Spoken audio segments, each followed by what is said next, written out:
Assalamualaikum warahmatullahi wabarakatuh. Sahabat rekan semua, saya Tolan. Saya Yusran Datuk Penghulu Kampus Lampung.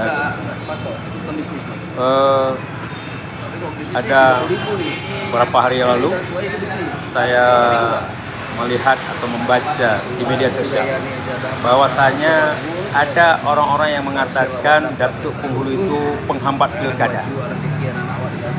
Sebenarnya Datuk Penghulu itu mendukung proses pilkada supaya sukses, mulai dari pileg kemarin sampai pilkada pemilihan bupati dan gubernur.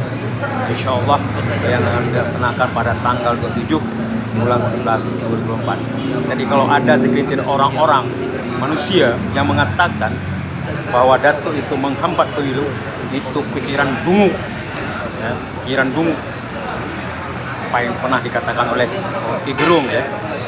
Jadi orang yang mengatakan untuk kepala desa itu untuk menghambat pilkada itu orang-orang dungu. Terima kasih. Assalamualaikum warahmatullahi wabarakatuh.